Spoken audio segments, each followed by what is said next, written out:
guys, welcome to the Audacious Founder Podcast. I am here today with Anyelis Cordero. She is a First-Gen Latina Coach, Facilitator, and Speaker. She is the founder and CEO of Propel On Purpose /POP Coaching, whose mission is to empower the career development and financial independence of first-generation students, professionals, and diverse leaders. She does workshops, one-on-one and group coaching, and delivers keynote remarks for organizations, students, and professionals. Anyelis has a decade of corporate HR experience with specialization in diversity and inclusion, leadership development, talent acquisition, and talent management. She has a bachelor's in behavioral sciences and a master's in HR management. And she serves on 2 nonprofit boards that empower first-gen students and professionals. Whew, I'm out of breath. Hi, Anyelis. Thank you so much for meeting me today to do this podcast. Thank you, Melissa. I'm so excited to be here. I love the name. Audacious is a word that isn't commonly used, but I love it. I've used that word for a while. So the moment I saw the word, I was like, I'm in. I need to have this audacious conversation with you. So super excited to be here and to chat all things entrepreneurship. Woohoo, me too. Me too. And it's so nice to hear that because I feel like audacity gets a bad rap. That's so true. Yes, it can get a bad rap, but we need more audacity and authenticity and all of the things. 1000%. I agree. So before we get started talking about your business, I just want to learn a little bit more about you because, audience, I am just meeting Anyelis for the first time.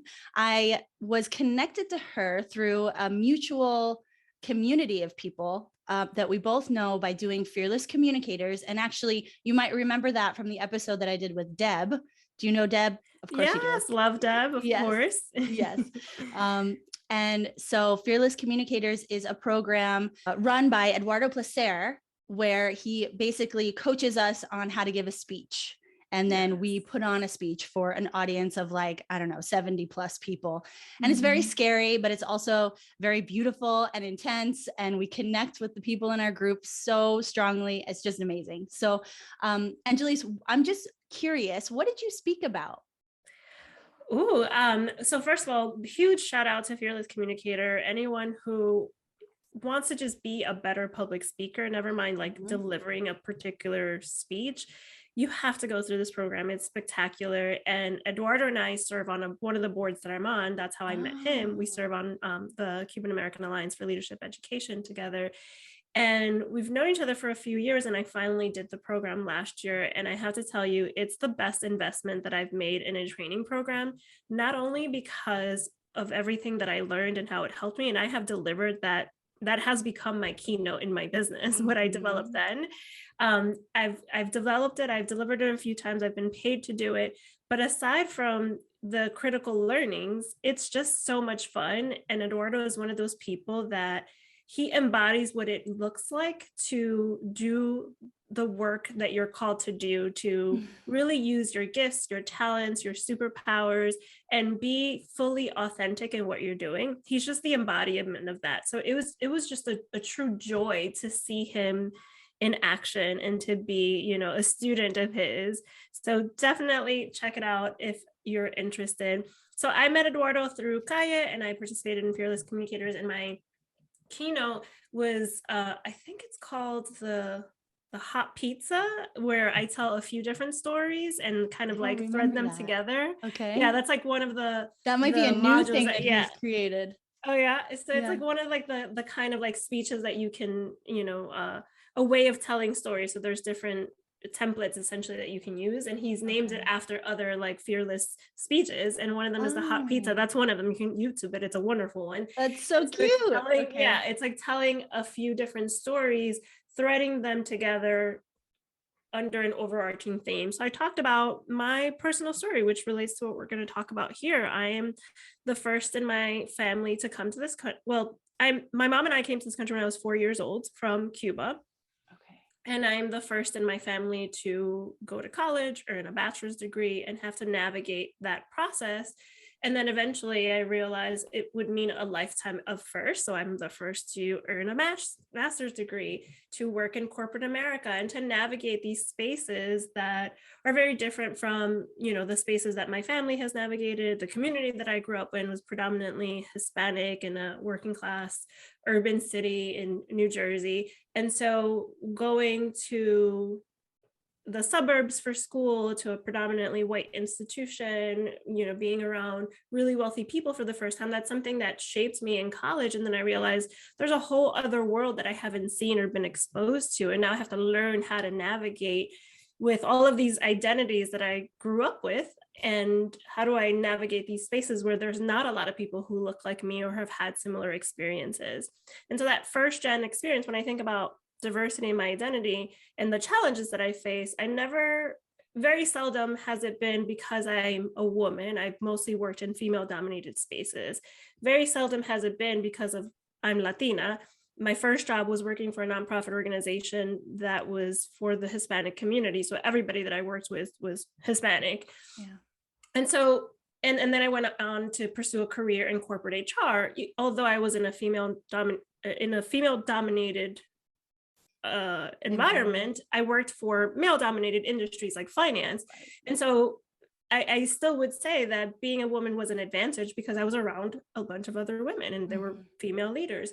But being the first is an invisible dimension of diversity that we don't know unless someone discloses that, like, hey, I am the first to have to navigate this space. And some of the challenges that I faced were related to that because I didn't know what I didn't know.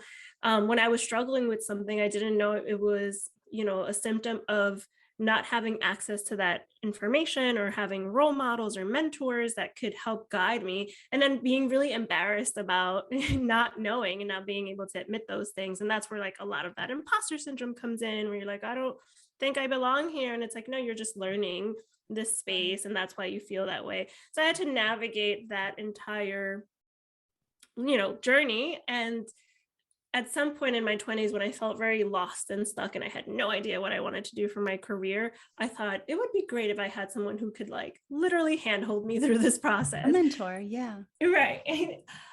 So essentially I went on to build that thing. So I built a coaching business that focuses on first-gen students and professionals and that particular identity. And so in my speech, I talk about those core principles that I coach professionals through, which is really understanding your purpose and the purpose of why you pursue any given career path, business, whatever it may be, just general life choices. So I focus on purpose. And then power, as in tapping into your powerful gifts, your skills, your experiences, and authentically showing up in the world with all of that and using it to empower others and to pay it forward. But really, being proud of those powers that you have, because sometimes we shy away from using them, or right? Yeah, I feel like every single person on the planet has some sort of skill or strength or talent or characteristic that they've never even considered could be something they could build a business around, or something that they could monetize, or something that somebody else would find value in. Like there's at least one, even if they've maxed out some of their other skills, I feel like there's always more that they don't even think about.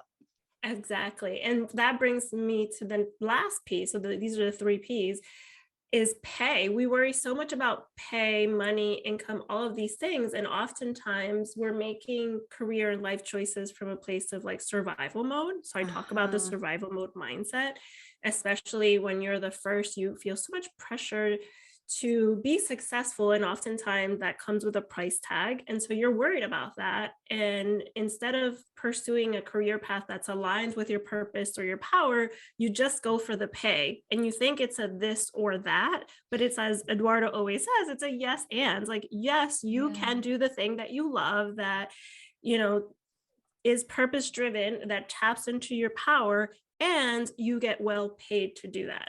That is like the dream. That is the actual dream, not whatever we're sold as the dream that, our families sacrifice for us to have, by being the first ones to do it. Right. And so it's really a mindset shift that I'm helping folks go through going from that survival mode to pop mode, Propel On Purpose, pun always intended.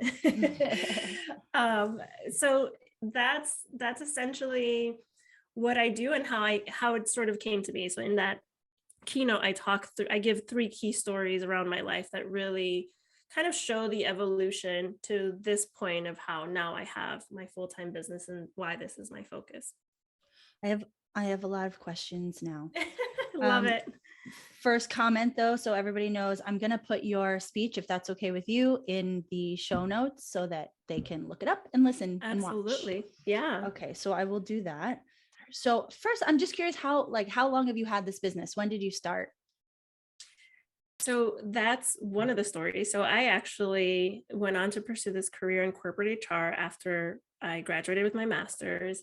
And it was the kind of thing where I graduated after being unemployed for a year because my first job was in the nonprofit sector. I was there for 4 years. And then the funding changed because of change in government. It was also like the peak of a financial crisis. Wow. And so I knew that I was going to be out of a job, and I used that as an opportunity to go back to school and pursue my master's. Yeah. And so I used that as an opportunity to pursue my master's, and I did it in 1 year. So I did a 1-year full-time program. And so when I graduated, I thought, well, I have been out of a job for over a year. So I just need a job and I will figure it out from there. And so I literally took the first opportunity that came my way. And that's very much a survival mode mindset reaction, right? Yeah. But I thought, it's fine. I will just figure it out. That's the immigrant first gen way. We just push through. And so I got to corporate America, and I had a number of different roles trying to figure out what was the kind of job that I really wanted to do in HR. And at first it was an operations role. Then I went into like a generalist role. And I knew that the kind of work that I wanted to do had to empower people in some capacity, because that's what I loved about being in the nonprofit sector before that.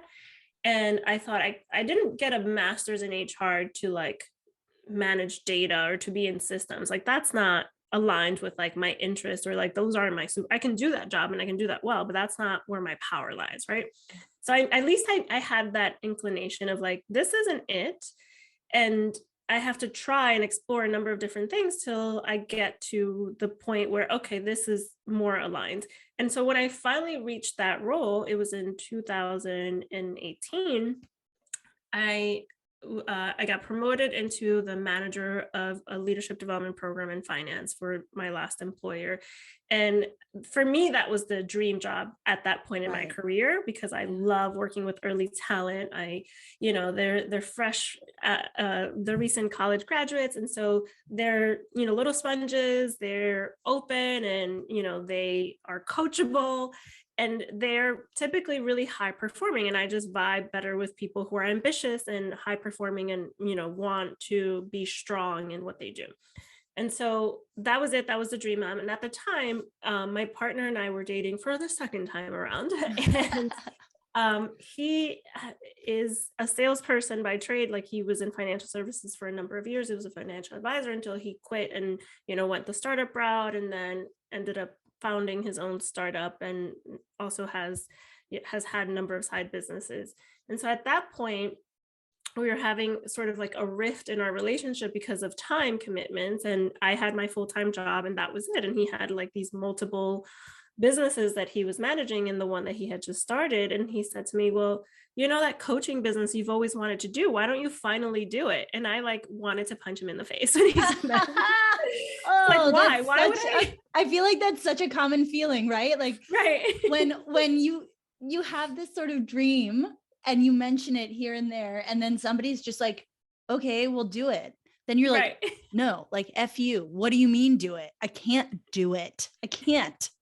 Yeah, it was like, I finally got to like the dream job, and you're asking me to start a side business? What? That's insane. Why would I do that to myself? You are just trying to keep me busy so that I won't complain about you not having enough time. But what I realized, that even though I had reached this like dream job and I really enjoyed it and I loved it, I always wanted to do the coaching thing, but I didn't think that I didn't think I had made it. if I'm honest. It's like, oh, I need to reach these milestones and have these accolades and, amass all of these experiences in order to be seen as an expert, in order to really have something valuable to teach people. Like, I have to make it in order to teach other people how to make it. And so I was like, well, if I'm following that logic, which is flawed, by the way, that's like totally not true. Because you never make it. You never make You're it. never there. And every time you step up or every time you level up, the marker of where making it is moves up also. Exactly. Like, yeah. Exactly. And so that's just the story we tell ourselves to continue procrastinating or out of fear of pursuing the thing and potentially failing. Exactly. And so I was like, you know what? Right. So I was like, you know what? There's something here. I do have the bandwidth. I can do it. So let me figure out what this will look like. So I started in 2018 at the end of it. And then I officially launched like 6 months later in 2019. So I worked my full-time job and I did the coaching business on the side. And it was very, ad hoc.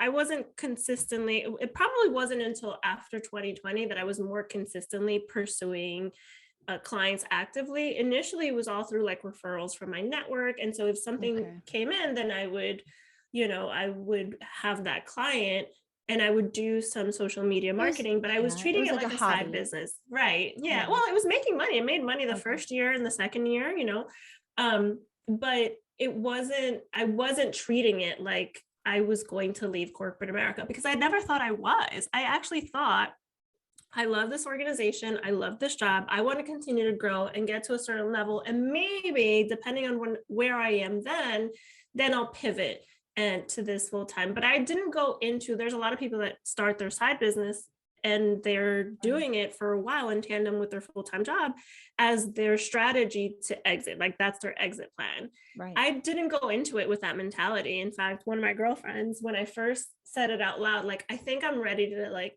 pursue this full-time, she was shocked. She was like, what? I've never heard you say that. You're always the person I looked up to because you actually love what you do. And it's like, I do. And the thing is that here's like a pearl. I love to say pearls of wisdom instead of, like a gem, because I love pearls. Mm-hmm. So here's a pearl of wisdom for everybody.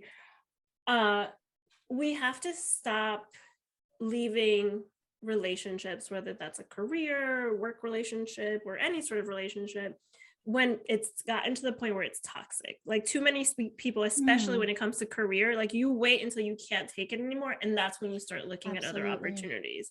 Yeah. But there's a point way before then when you know that something has sort of like run its course. It's like you've outgrown it. Exactly. It's like, this isn't bad. There's nothing wrong here, but I know that I've outgrown it. I know that it served its purpose. Yeah. And it's no longer giving me the same sense of like meaning and joy. And like, we spend a lot of time working or at work. And if you're spending so much time, that should be something that you are jazzed about most of the time, 80-20, I would say, Yeah.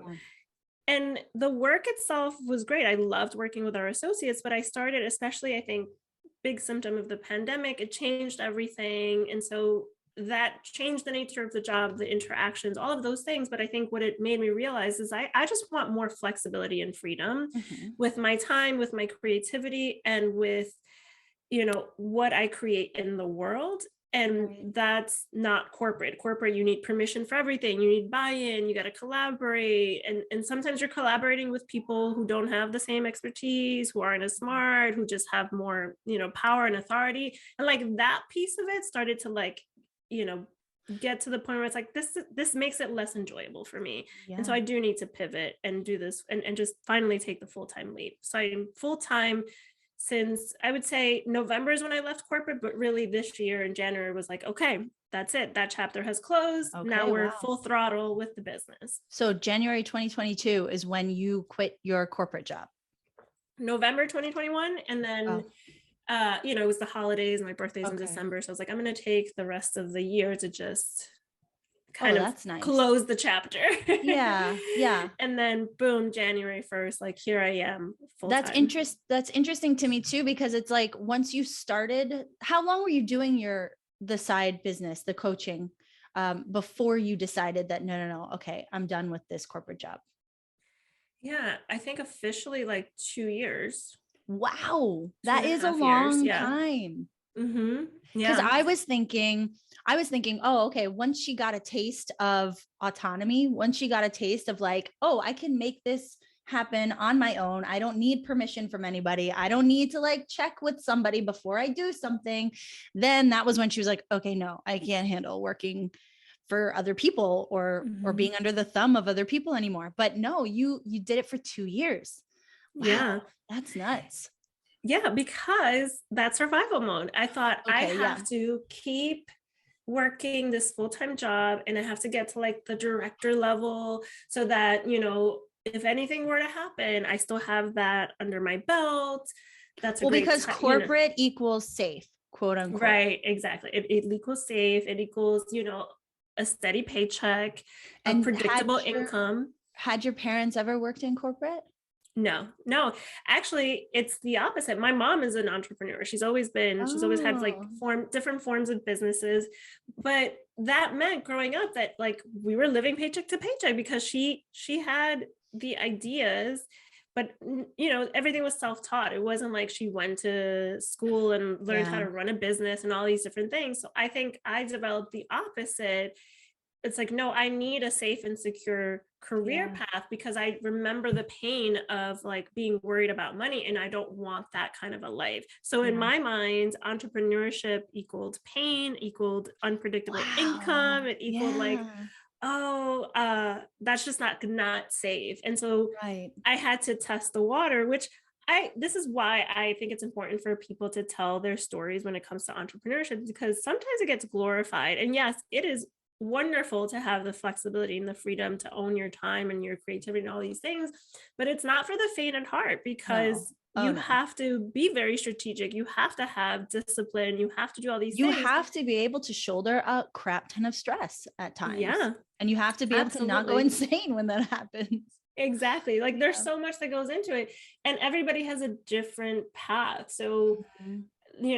even my partner and I totally different. Like he loves being an entrepreneur and always has. And for him, he Yeah. literally just quit his job overnight and like started to pursue a business. It didn't work. So then he pivot, he went to startup. And then, he's okay with his risk appetite is much larger than mine. Uh-huh. So I had to do it this way where it was like, okay, let me dip the toe in and see what it's like having a side business. And for a while, it was that this is just like a multiple streams of income play. Like I have my full-time job and I have my side business and making multiple streams of income this way.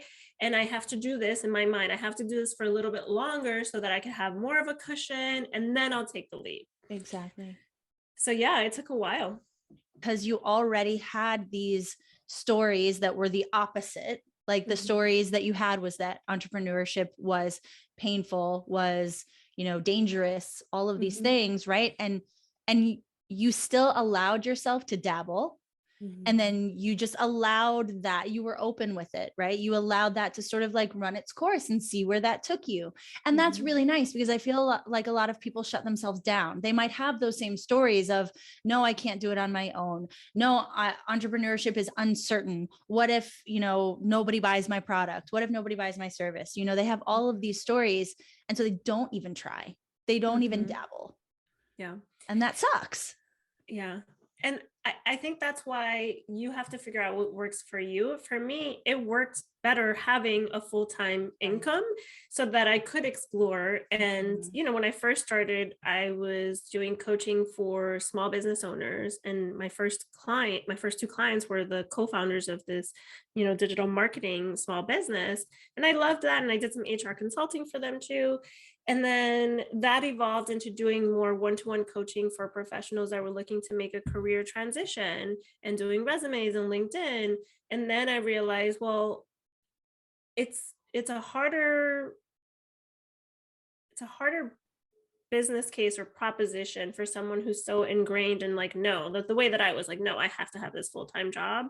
And it's not even like, forget about pivoting to entrepreneurship. There are people who won't even change industries or change companies because they're so scared about what the other side's going to look like. The fear is like deeply rooted, right? Yeah. For all of us, like that's just how our brain is wired. And so you have to learn how to manage your brain and your body and make decisions and really take those risks, because that on the other side of that, it's scary, but there's so much joy that can exist if you really follow, the calling for your purpose. Like, I firmly believe that we all have a purpose, and there's, gifts and ideas that we have that there's a reason why they're planted in our minds. Like, not everybody has the same ideas if you think about it, right? So Yeah. there's a reason why you had the idea to start this podcast, and you saw the need that people had in having these conversations, and to boldly, audaciously pursue their entrepreneurship ideas. So the journey looks different for everyone, which is why I think it's so important for everyone who has an idea or an entrepreneurial like calling of some sort, to explore the possibilities. You don't have to quit your job and launch a business. You can do it on the side. You can do the research. You can figure out what that exit plan, if that's what you want to do. There are plenty of people who continue to do both. So that is also viable. So there isn't one clear path for anything, but especially not for entrepreneurship. And if you are a little bit more risk averse, like I have been, I think it really helps to have conversations with other entrepreneurs, because it's hard to be what you can't see. Oh, totally. And when I was in corporate, that's all that I saw. People working in corporate America, the grinds, like that was the example. And so I thought that was the life that I had to live, right? It wasn't until I started the side business and then started engaging with other entrepreneurs where I saw, well, there are a lot of people who are making money with their business. And it isn't just a side business. So this is viable too. It's just a very different approach, different skill set that I have to use, and really honing in on what's the need that I'm looking to solve for. And at least in those 2.5 years, I had the opportunity to explore that, and I could do that without the pressure of making money. So that worked for me. So it could work for others. There are some people like my partner who are more, their risk tolerance is a lot higher, and he has the mindset of you have to burn the ship. So it's like he couldn't do the full-time corporate thing and do the side, because his mentality is if I have this steady stream of income, I'm going to be very comfortable with that. And actually for him, what works is the discomfort of knowing that he has to figure out a way to make money. It's what like propels him to grind and, do the sales outreach and really like pursue the business full throttle. So he doesn't like the comfort, What and sign for me, is it was he? the opposite. He's a Virgo. Oh, I don't know about Virgos. What sign are you? I'm a Sagittarius. Oh, I don't know about that either. I know that Aries gets along really well with Sag. I know that we're a good fire match. signs. Yeah, we're fire signs. Yeah. But I don't know in terms of, I was thinking like if he was going to be an Aries or something, I was like, oh yeah, that makes sense. Yeah. But no. No, but the point of it is you have to figure out what works for you, and just have a lot of conversations with different people who have had different paths. If you talk to the same kind of path, then you're not going to find different answers. You're just, sometimes we do this, right? Like we go look for the information that's only going to support the theory that we already have. And that's a big part of sabotaging and procrastination, and perfectionism is like the biggest one. It's like, oh, I can't do this until it's perfect. It's never going to be perfect. Just do it and then figure out the kinks along the way. So this is like a weird thing that I've been thinking about lately, because my apartment, so I live in Miami, and so the rental rates have just skyrocketed over the last year. And so my lease has just come up. It's coming up at the end of May. I was like sort of worried that I was going to have to move, but I didn't know yet. And then they finally told me, and they told me that they're going to raise my rent some crazy amount, so that, I'm like, okay, now I have to move. But it was so scary in that moment because I have a daughter and it's just her and I. And so it was just like, I don't know what I'm going to do, because if I find another place, it's going to be just as expensive, or I'm going to have to find like a crappier place. And I don't want to go backwards. And so then I'm trying to think of like all these other things. And the first day when I found out, I started panicking. But then there was something that happened where I was just like, you know what? Worst case scenario, I'm going to put all my stuff in storage and I'm going to take a vacation for 2 months for summer. And then I'll figure it out when I come back, And once I got comfortable with the worst case scenario, I mean, I don't want it to sound like a Debbie Downer kind of thing where you got to think about the worst case scenario, but it's like, if you do think about all scenarios, and then you think about that worst case scenario, like for example, I start this business and I put 10 grand into it and I've quit my job and I lose that 10 grand and the business flops and I fail. Worst case scenario is that I have to then go back and apply for jobs. Or I have to, you know, rent a room in my friend's apartment because I can't afford my own apartment, you know, or like once you sort of get comfortable with that worst case scenario, then it kind of takes the fear away, you know, and then you're like, okay, well, no matter what happens, even if the worst case scenario happens, I'll be fine. Like there are still options, even at that point. Yeah, absolutely. And that's what I talk to my clients about often is how do you navigate this decision? Let's break it down. And oftentimes the worst case scenario isn't that bad. It's not that bad. If I pivot to full-time entrepreneurship, then I just go back to the job that I hated But or some version of it, right? Yeah. The scariest part is not even knowing the outcomes, the possible outcomes, you know, it's like the uncertainty of the outcomes. But once you name those possible outcomes, then you're like, oh, okay, fine. I can work with that. Yeah. And so many people get caught up on the potential outcomes that they don't do the research that's going to either prove or disprove some of these theories that they have. So you might think, oh, there isn't a need for this. And then what if I fail? And then you go down the rabbit hole of failure instead of the rabbit hole of like, what are the possibilities? What is the need? What are the price points? Who else is doing this? What does competition look like? What is the marketplace? What are their future projections? That's where you should spend most of your time doing, not worried about the possibility of the failure. And there is no such thing as failure. Firm believer, there's no such thing as failure. There are just lessons. Everything that doesn't work out how we want it to work out, it's not happening to us, it's happening for us. And your job is just to figure out what's the lesson here and how do I use this to my advantage. And trust me, this is coming from someone who is great at throwing herself a pity party. So I mean, sometimes we need a pity party. Sometimes we need like, you know, a 24-hour pity party, maybe God forbid, a week-long pity party if it's like a really bad thing. And then you just like pull up your pants and you get going again. You pull up your big girl panties. So you know, you can get hung up on like, oh, why is this happening? I can't believe this happened to me.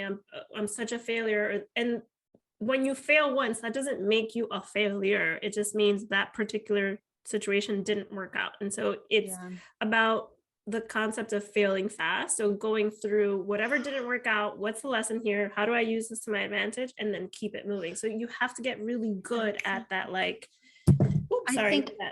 I agree with that so strongly. Like, I think too, that people are like, okay, well, if this doesn't work, that's the end. There's nowhere to go from there. But like you're saying, there's no failure. It's just, okay, this is the feedback we've gotten, right? Maybe nobody likes this product. Maybe nobody wants to buy this product, right? Okay, well, we noticed that they were asking for this kind of product, or they wanted this kind of color or this material, right? So it's like, that's another reason why people don't start, is because they think, okay, well, if that doesn't work, then that's it. But what they don't realize is that they're going to get all this feedback, all of this information. It's going to lead them into either another direction totally, or just pivot them a little bit so that they can actually provide what their market is wanting. Yeah.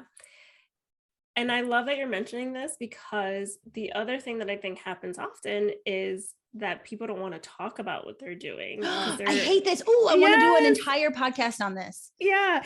In the Latino community, there's this thing called el mal de ojo. So the bad eye. The bad eye, the evil eye. Yeah. And so culturally, we're taught not to talk about things, not to share good news, because people don't, and the, like, you have to look at what's the message under there. It's saying that people inherently don't want great things for you. Right. And don't ask for help. Yeah. Right. And so don't ask for help, do things on your own. Don't tell anyone anything. And that is so isolating. That's the opposite of my strategy. Yes. It's my strategy is literally like, I'll see you in the hallway. We've never met before. I'm going to tell you all my plans. I'm going to tell you what happened to me last week. And then we're going to go out for a drink tomorrow night because of it. But I see this on Instagram all the time. Like all of these business, all of these like wealth building accounts, they're always like, don't tell people your business until after you've done it. I think that's bullshit. Like the reason that I was able to open so many businesses in such a short amount of time is because I never stopped talking to people about what I wanted to create. Yep. And the more you talk, the more you find people who also want to create those things, or at least want to make money. So they'll give you their money to create the thing that you want to create. Exactly. Or they'll connect you to resources, to clients, to referrals, or they'll give you feedback like, oh, that's not a great idea. Or like, have you thought about this? So you can't create in a vacuum. That's just the quickest way to failure. You need people because they're going to be your customers. They're going to be your investors. They're going to be your partners. People. Yeah. You need to tell everyone what you do. So this mindset of like, I can't tell anyone, I have to do it on my own. I can't share good news. The embedded message there is that people don't want what's best for you. And that mindset itself is going to block you from other things. Because if that's the mindset in which you address your business and you cultivate your business, then you're putting limiting beliefs. And so you're going to inherently come across those limiting beliefs and put them there for yourself, as opposed to shifting your mindset to a growth mindset where like, you have to believe people want what's best for me. I'm blessed. I am going to make great connections. People want to see me succeed. People want to pay for my services. My customers love me. Like, you have to give yourself those positive affirmations and firmly believe that that's true. And therefore talk about your business, get the feedback, get people to help you. One of the big things that I talk about with many of my clients is that mindset and separating, your dream from like your parents' dream. So like, they came here, they sacrificed for the American dream, but what does that mean to you? Because what I realized in my journey was like, I was pursuing all of these dreams, but I didn't really take a step back until it got to the point where it's like, what am I doing? Like, I'm climbing the wrong ladder here.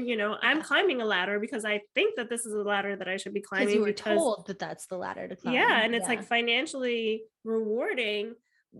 But is this really the life that I want? Do I want to, hurry up and get ready and then go to an office and work, this schedule and then hurry back home? And like, I felt like I was constantly in a hurry before the pandemic. Like, that was my life. I would get up, I would, try to do some work on my business. I was part of this like 5 a.m. club because that's the only time I could squeeze it in. So it's like from 5 to 7, I'm going to work on my business, and then I'm going to shower and get ready and, take the bus and then pick up my Starbucks on the way to the train, and then the train walks, like constantly in a hurry. Right. I can't even get myself to Trader Joe's without it being a thing. Yeah. You don't have time for your own life. Right. Didn't have time, but somehow I did it. Like, I figured out a way to make that work. And then I would go to events and go to networking happy hours and all these things. It's like a very active life. And I was like, I'm exhausted. Like, this isn't it. This is not the life that I want. I'm working all the time. I'm sure that this wasn't the American dream my mom thought of when she said, let's leave everything behind and go to the United States. And so it's really important for us first gens to disassociate from somebody else's dream in your family and create your own dream. Absolutely. And pursue your own path. And so, I think that we have those parents who put on a lot of that pressure and that guilt, and it's all coming from a place of love and being protective, but really from their own fears and trying to protect us.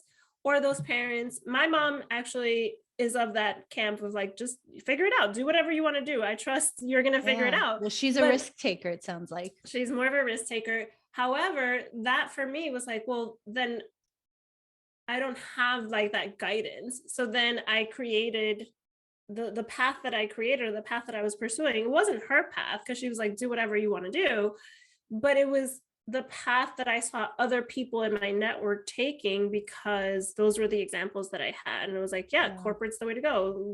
Working in HR aligns with my skill set, and I do enjoy this. And now that I'm here, I'm in this environment, how do I navigate this environment to be successful? And that's what I was doing, like following those mentors that I had in the corporate space. Once I got a taste of entrepreneurship, I was like, this is much better. I like this better. This is more my, exactly. Okay. So you have talked a lot about the survival mode mindset of first gens, and you mentioned taking that sort of first good opportunity that presents itself and taking or looking for the highest paying thing. What are some other things associated with that, the survival mind? Oh, survival mode mindset. Oh, so that mindset is based on Maslow's hierarchy of needs. So in Uh-huh. psychology, there's this pyramid that says you really can't think about our needs are in this tiered way, and you really can't think about the next rung of the pyramid and the hierarchy unless the foundational rungs are met. So like the first one Mhm. is like your basic needs, like food, shelter, safety, like those actually I think basic needs is like food, water, shelter, and then the next one is like safety, like physical safety, and then you go into like things like love and belonging, community, and at the peak of the pyramid is self-actualization. And so for us first genders, especially if you're immigrant or the child of an immigrant, you know you're going up that pyramid and you get to the point where you might be in the orange, like love and belonging, and you think that that's as good as it's going to get. Right. And so you don't want to risk losing everything, because people don't think of it as a pyramid. I think of it as like a ladder, because we're used to like the corporate ladder. And Okay. so they think if I go up to self-actualization, if I risk to find the thing that makes me feel self-actualized, then I'm going to lose it all and I'm going to fall down the ladder. And it's not a ladder, it's a pyramid. So you have these things and you were able to acquire and fulfill these needs. So that means that you have the skills to do that. You didn't lose that. If you're not going to lose that, because you had to work really hard to learn how to get a job, how to be successful in a job, how to manage your life and your finances and all these things. So you have that already. If you're thinking about pursuing a business, those are the things that you tap into. You tap into those skills, you tap into that network, and you leverage all of that to your advantage. You're not going to fall down the ladder. You have the foundations. The only way is up. You just have to figure out the how. And so many people get caught up in the failure, the potential failure, which we just talked about, that they don't do enough work in figuring out the how. Because if you do, there is always a how, you know. But you have to have also a clear. The other things that I talk about to my clients often is clarity, confidence, and courage. And clarity is the most difficult one. A lot of people think, well, I don't know what I want to do, or I have too many different interests. And it's because they haven't given themselves the opportunity and the permission to take a step back and really think through that. Mhm. I think about it when you have conversations, maybe not you or me, because we're more open to like just talking things out. Yeah. But a lot of people will just talk through an idea, and usually they get resistance from the person they're talking to because it's a loved one. So automatically they're going to be protective and they're going to dissuade you. And then you stop talking about it, which is why I think coaching is so instrumental. Talking to someone who is an expert and is not biased at all, Mhm. can be a clear canvas Yeah. and just mirrors for you the things that you're saying, can really help you realize, oh, I've been saying that I want to pursue this for a long time, but actually as I'm talking through it, as I say it out loud to you, or as I map this out on a piece of paper, I realize this other thing I've been really curious about. So I had a client who was a project manager for years. She has a master's in project management. She's done it for over a decade. And then by like our second coaching session, I'm like, I'm not sure why we're still talking about you pursuing another project management job, because That's you not what keep you want to talking to do. me about this baking business that you love Uh-huh. doing. Let's explore that for this next session. And Yeah. sure enough, like it became very apparent that she thought she was burnt out because of the company that she was working for. It's like, no, I think you're burnt out because you're doing this thing that you're very good at, but you're no longer enjoying. Yeah. And instead, you have this other thing that you enjoy so much, but you don't think you can do it as a business because you tried. And, then she expanded her family. And so a lot of things happened that dissuaded her from pursuing it. And I'm like, well, why not try it again now with all of the experiences that you have and the know-how, and with the power of social media and the way that you can market this? I think that there's something here. This has legs.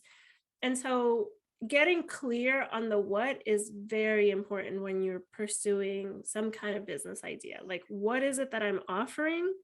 And who's it going to benefit from? Because that's how you monetize it. Like, you can love doing something, but if it's not consumable in some capacity, then how are you going to make money? Right. So you have to figure out and be very clear on that.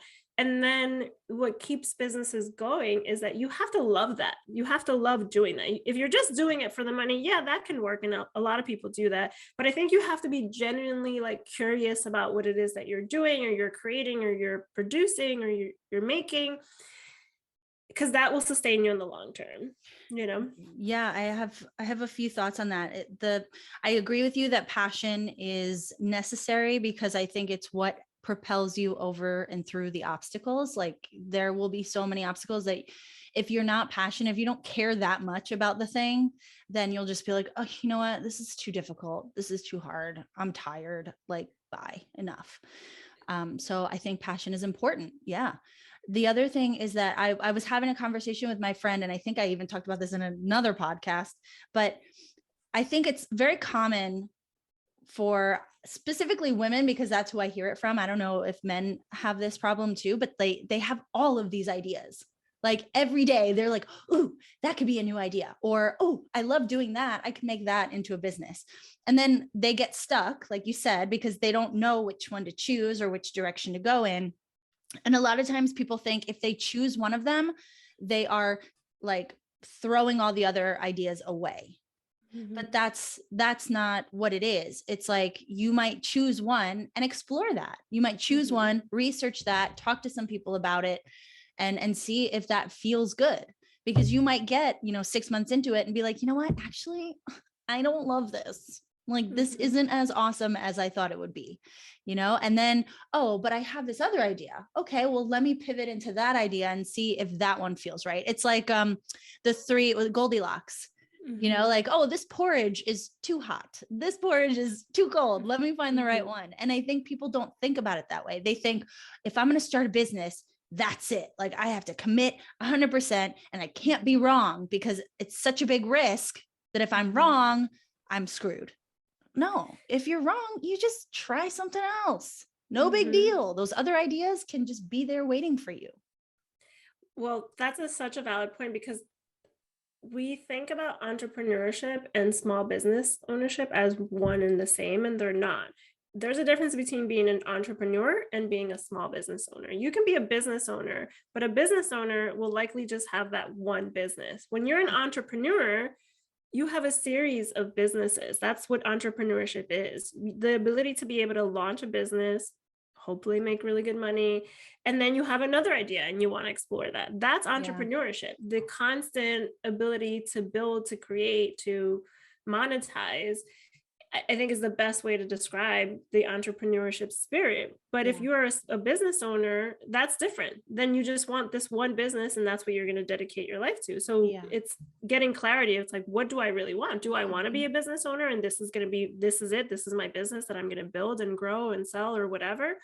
Or am I going to be an entrepreneurship who's going to start businesses and sell businesses and, whatever. So I think that's a big part of the clarity piece. It's like, be clear on what is it that you want to do. And more so, and I tell this especially to college students, it's not about creating a life around the work that you do.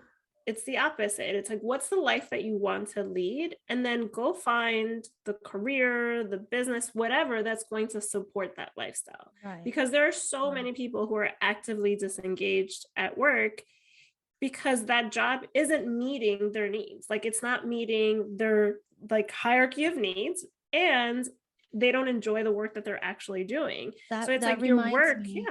I have a friend who is a doctor. I don't know where he is in his journey of being a doctor. Last year he was a resident. So I don't know. There's like all these different levels, right?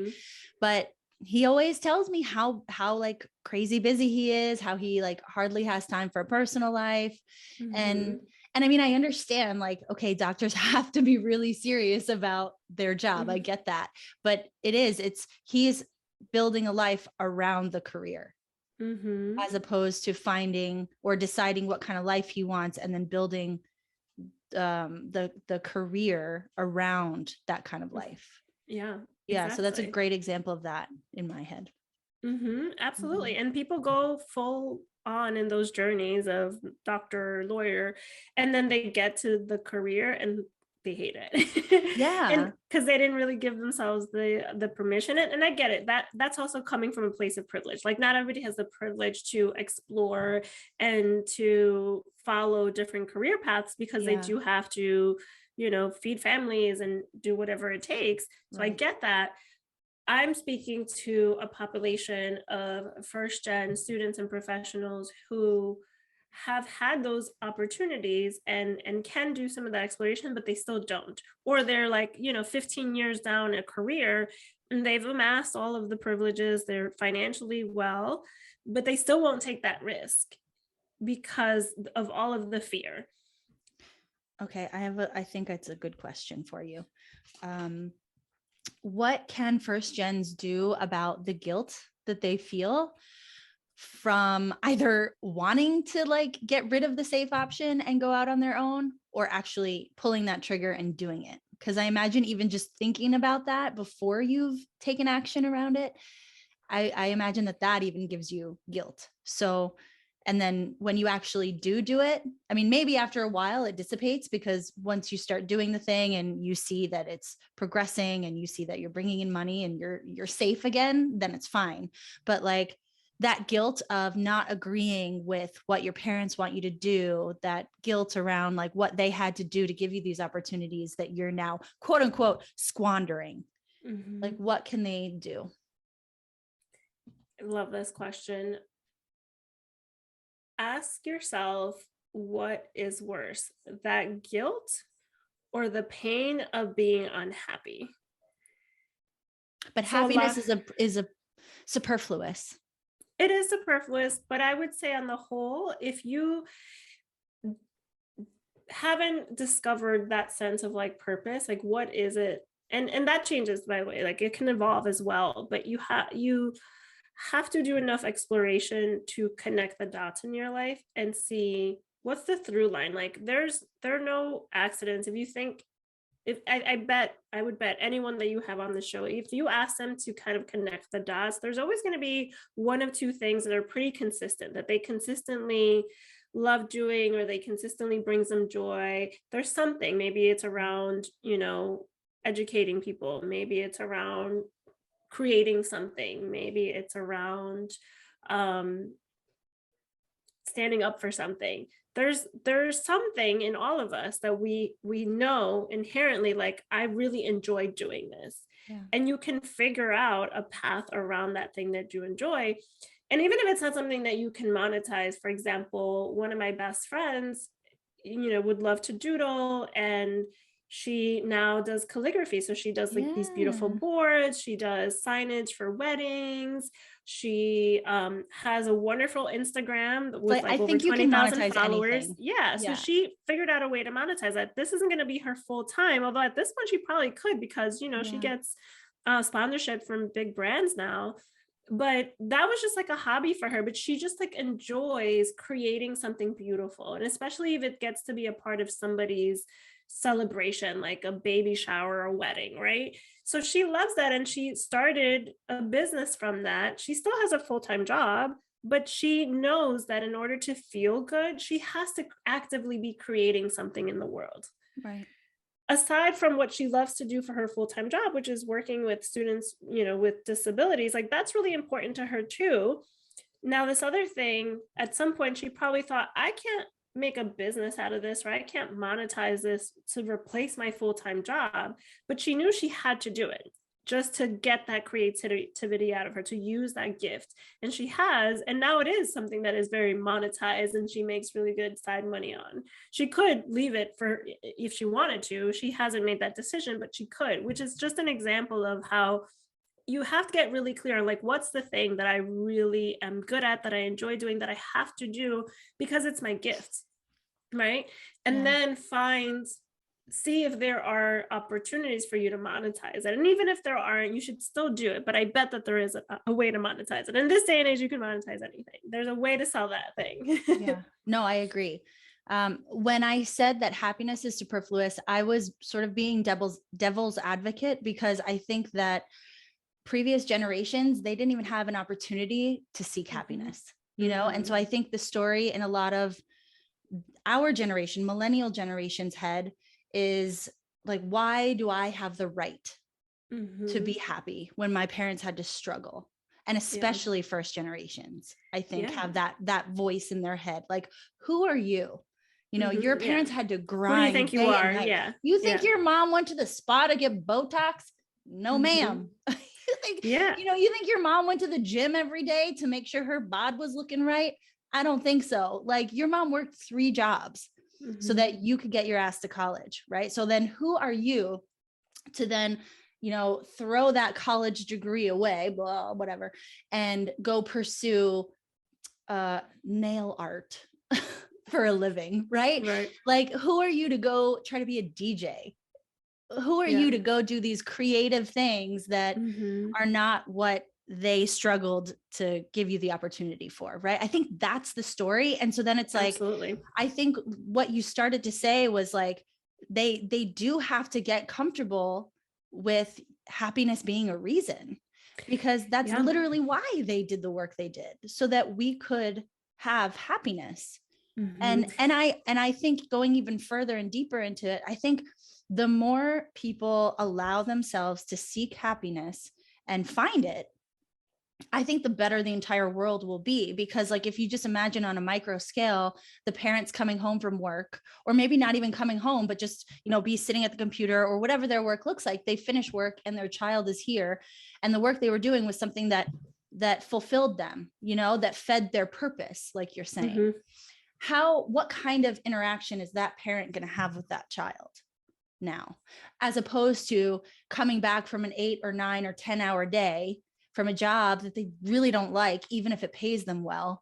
They're exhausted, their patients are shred, and they're irritable. Like, what kind of interaction now? And then how is that going to affect the kid as the kid grows up? You know what I mean? So I think if people do get comfortable with happiness being a reason to seek your purpose, to kind of maybe deny a lot of those stories that come from previous generations, no matter how hard that might be, I think it will ultimately end in a better world. I feel silly saying that a little bit, but no, I think it's spot on, because purpose is our privilege. And ultimately, all of these sacrifices were made for us to have freedom, right? Many first gens come from immigrant backgrounds, or even if you could be white and first gen or black and first gen, if you're the first in your family to earn a degree and to navigate these spaces, right? But if you come from an underrepresented group, it's likely that these sacrifices were made for you because your parents or yourself are coming from countries where there's a lack of some kind of freedom. So I'm Cuban. We came to this country as political refugees. Like, we didn't have the freedom to have a political voice. And so my mom's sacrifices were for me to be audacious, for me to live my truth, to speak up, to do all of these different things.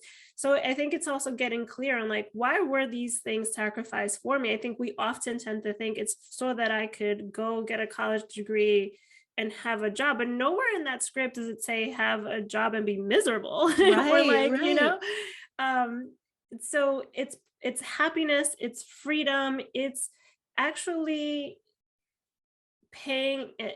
We I think often worry about like paying it forward, but also paying it back, and you know, paying homage to our ancestors and the people that sacrificed. And it's like, what's a better way to honor them than to live our truth, to be living a life that is on purpose, that you're pursuing the ultimate freedom, and that I think highest level of Maslow's. Exactly, the self-actualization of being, you know, using your natural gifts and, you know, the skills and the experiences that you've acquired along your journey, and contribute to a greater purpose and impact. So you mentioned passion earlier, and I actually never use the word passion, because I think sometimes that gets misconstrued.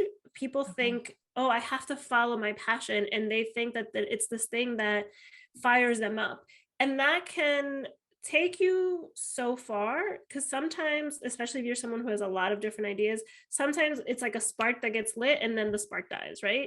And that's what people can associate passion with. Like, you have to have this spark, and it's like, no, it's not passion, I think, that keeps me going with this business. It's the purpose. It's like, why am I doing this? And more importantly, who am I impacting? So I think it's being very clear on what's the purpose of what you're doing, why are you doing it, and who are you impacting? Like, what is the greater purpose of this business? What is it serving?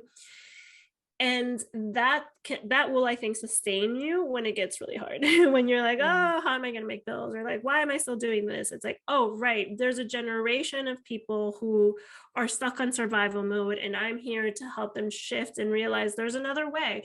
Oh, there's a whole generation of college students that don't have access to this information because their family members didn't go to college. So how do I help them? Let me do workshops and teach them how to enter the workforce, how to prepare for an interview, how to, really optimize their resume. And so when I'm very clear on the why, when anyone is very clear on their why, that gives you that burning sense of, I got to keep going. Right. And I think for first gens, it's eliminating some of those voices that give us all of the guilt and all of the pressure, and being clear on what is it that I want? What's that freedom that I'm pursuing? What's the purpose? Like, all of those things, because those sacrifices weren't made for us to feel guilty, for us to, follow this traditional safe route if it means that we're sacrificing our happiness in the process. Like, that's not it. Yeah. So I have, at the end of each of my episodes now, I am asking a series of questions. Number one, what does audacity mean to you? Courage. It means having the courage to be who you are without worrying about the pressure, the guilt, or what people are going to think, what people are going to say. It's just having the courage to be your authentic self. And that is a form of like resistance. That is a form of like, showing joy in the world. Yeah. Oh, that's really good. That's really good. Okay. If there's one thing that you wish your younger self knew, what would that be? Ooh, so much.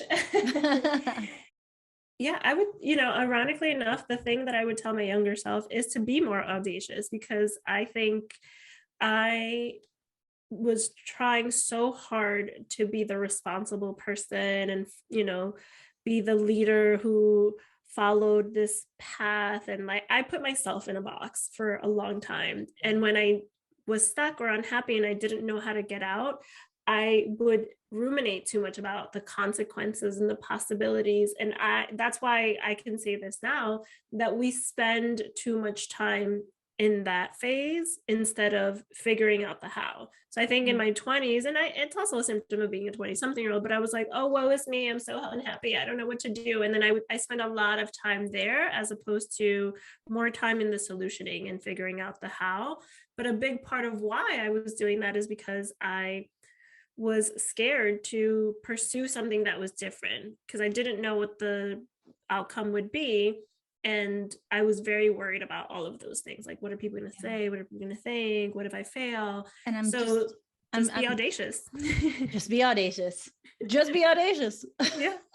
But it's just making me think that, how do you get somebody out of that period of like rumination, out of that? It's almost, sometimes it could be like depression. I mean, for me, a lot of times it shows up as depression, as like hopelessness. Like, how do I get where I want to be? And so I'm just trying to think of like, how do you get somebody out of that?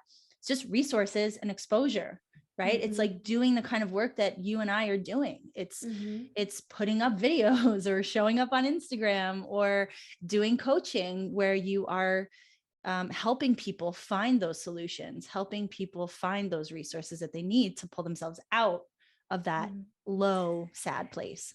I think it starts with being vulnerable and recognizing that there's tremendous power in that. And vulnerability leads to courage. You can't have one without the other. Shout out to Brene Brown.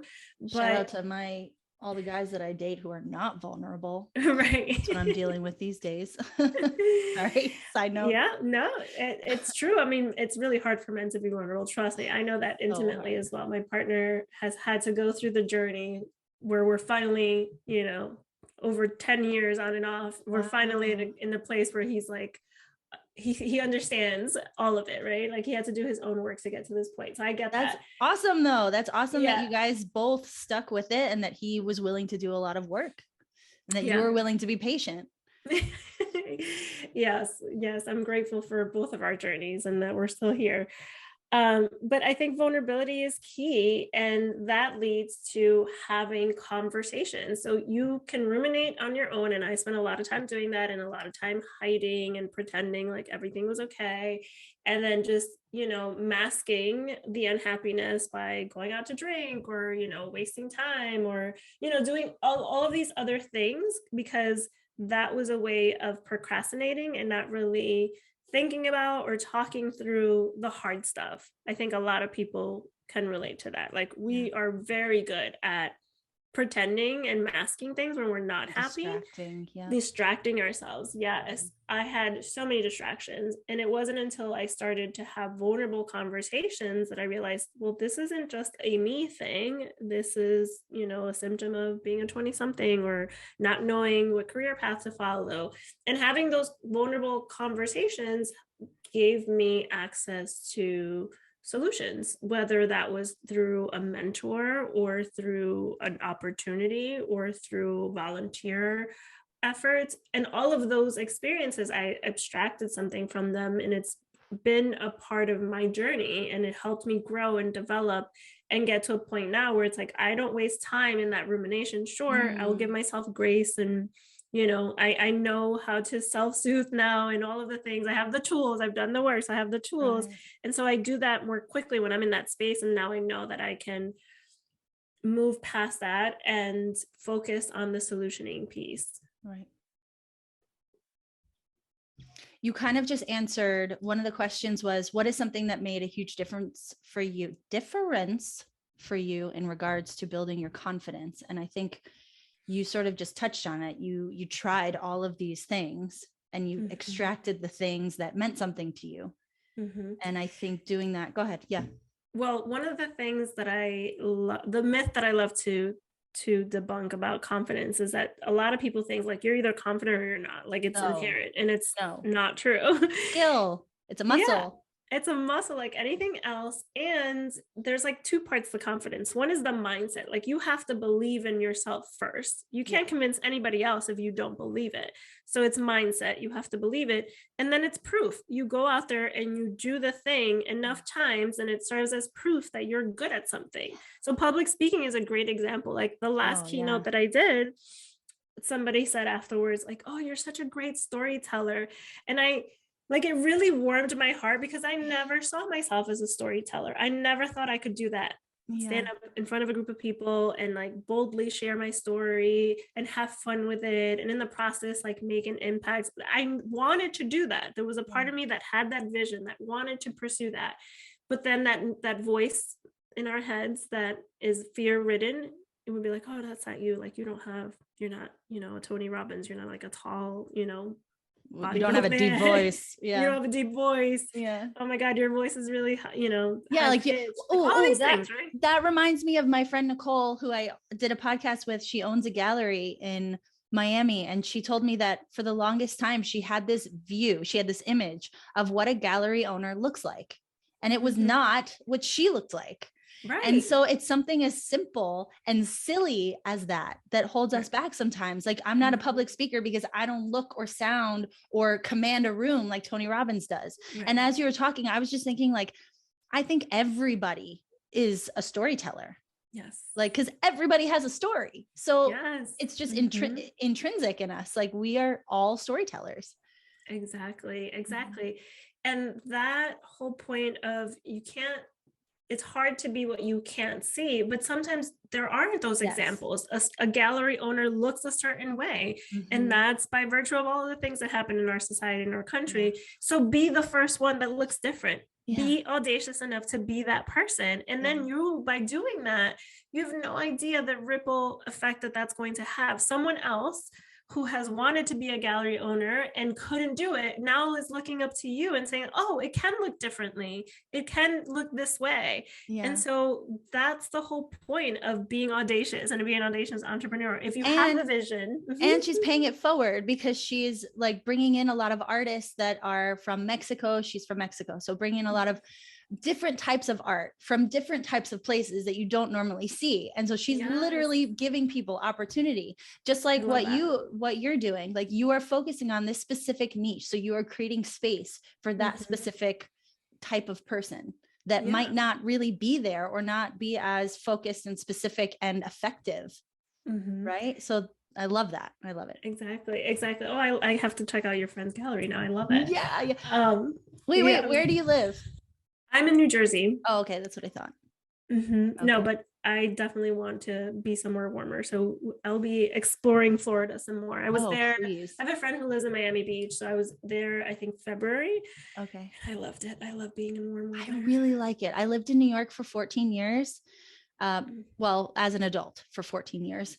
And I just moved here in 2020. And I mean, I hate to be so cliche, but like the weather makes such a huge difference for me.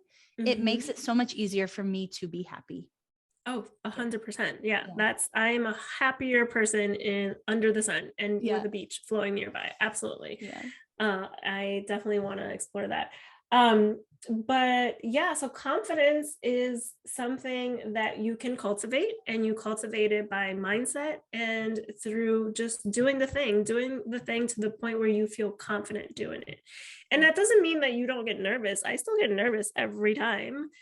I do my power posing right before I have to get up and speak. I actually, I'm going to give away a secret here, but I always do like breath work in the beginning of whenever I start like a keynote to get the audience like in their bodies and like to center them. I do like some kind of breath work and power posing, but that's also a way to do it for myself. Like I'm centering myself and I'm doing it with the audience. I love that. I'm still very nervous and it's nerve-wracking, but I remember I am being audacious. I have the courage to be up here and to do this. So it doesn't have to be perfect, and it's not going to be. And sometimes I'll forget one part of whatever I thought I was going to say. Nobody's going to know the difference. They don't know what I'm saying. They are just there to get the experience and the insights and the knowledge. And so I'm in the ring, I'm being courageous, and that's how I continue to cultivate that confidence. So I would say definitely tapping into resources and trainings like Fearless Communicators and other things. So learning the skills that I wanted to improve on, and really investing in myself and investing in those trainings, build my confidence, but also doing it over and over again is the quickest way to gain confidence. Yep. Practice. Okay. Last question. What do you think needs to happen for women to get more opportunity in the business world? I can talk about this for a whole episode, but I think it starts with creating opportunities for each other. I had some really great female mentors and sponsors in my corporate experience. And because of their efforts and their, connecting me and, being role models and leading by example, I had a really great corporate career, especially in the latter half of the last organization that I had. And then there were also other women who weren't so great to work with, who, didn't advocate when they could have or should have, who were roadblockers, who were gatekeepers, and that still happens. And women still do that to each other. Yeah. And so how do we create more opportunities? It's by creating more opportunities for each other, by, saying someone's name in a room that they need to be mentioned in. I love this one meme where it says something to the effect of like, be the kind of woman who fixes somebody else's crown without having to tell other people. So it's like, just like advocating for each other without necessarily expecting. You don't need acknowledgement. Exactly. Like you don't need the acknowledgement. You just do it, and that's gonna, because that's gonna pay it forward for that woman, and because you're just accumulating good karma. You don't need credit for everything all of the time, and sometimes credit even comes sometimes it may even come automatically, right? Like if you do something nice for someone, your name is going to stick in their head and they're going to remember you because of that nice thing. And then if an opportunity arises, maybe they then say your name. You know what I mean? Like it just happens organically. You don't have to be like, I did this for her. I did this for her. She only got that because of me. But there are people who are like that, and because they live in lack, right? They live in lack, scarcity mindset. Absolutely. And there are also some women who had to, the different generation, they had to work really hard to where they got to. And, in a lot of male dominated industries, and I've heard women say this, where it's like, no one helped me. And that's their mentality. So it's like, I had to do it on my own. So you figure it out, you pay your dues. There are people who think that way. Feel that way. Yeah. And they're the ones who tend to be in these higher leadership roles because they're a little bit older, different generation. And so, a call to action on them is, sure, you had to navigate it on your own. And that sucks, but you can pay it forward so that no other woman has to feel that pain. Like, why would you want them to go through the same struggle? They've forgotten what they've had to compromise to get where they are. It's like a badge of honor that they've had to sacrifice parts and pieces of themselves to get to where they are. And they don't see it because it's the air that they breathe by that point. Yeah. And this whole like, the first woman to do this, like, it's 2022. I'm so tired of like still having firsts. I'm glad that it's happening, but like, we need to create a world where it's the norm, and we can't create that as the norm if we still think that we're in competition with each other, and we're not in competition with each other. And if we are, it should be a healthy competition, not like men compete all the time, and they don't always do it in this like cutthroat way. In some industries they do, not gonna lie. No, like, I came from the finance space. It can be cutthroat, but it doesn't have to be. For the most part, it's like fun and almost like fun and games competition. Exactly. Like, oh, okay, you got it, bro. Like, good job. I'll get you though. I'm gonna get you next time. But for women, it's more because it goes deeper. Like if somebody else gets that position over you, it means something about your worth. And your skills and your talent and like, your value. But for men, it doesn't mean that about them. They're just like, you know what? That's fine. There's another opportunity over here. Oh, 100%. Yeah. And they won't think twice about it. They'll just keep it moving, So we have to create more opportunities for each other. We have to advocate for each other and continue to pay it forward to the next generation. There's a whole generation behind us that have different skill set because they're Gen Z and whatever comes after them, right? Like, so we have to shepherd them, but also in a way where we're not imposing, we're sharing the knowledge and the resources, but we don't need to impose on them either. And I think that's a big part of like a lot of the things that are wrong with our world, like too much imposition and, monopolizing this and that. Yeah. They think that they know the right way. They think that there is a right way. There's too many right ways. Yes. Yeah. Exactly. So that's it. We just have to create more spaces for each other and empower each other. Love it. That's what I'm here for. Yay. I'm so glad you've created this space. And I'm happy we had a chance to connect and chat about all these different things. Please let me know if you come to Miami. I would love to meet in person. Oh, absolutely. I definitely will be at some point this year. I know for a fact, because we've been talking about it. It's like we have to go back there. So I'll definitely keep you posted when I'm there. Great. Before I let you go, please just tell the audience where they can find you. All the links. Yes. Please follow me on Instagram at Propel On Purpose. That's where I do most of my social media posting. And then of course, you can connect with me on LinkedIn at Anyelis Cordero. You can also follow Propel On Purpose, has a business page on LinkedIn. And if you're interested in any services, check out my website, propelonpurpose.com. And I, of course, will put all of these links in the show notes. Thank you so much, Anyelis. It was such a great conversation. I can't wait to share it with everybody. Thank you so much. I'm so happy I got to be a part of it.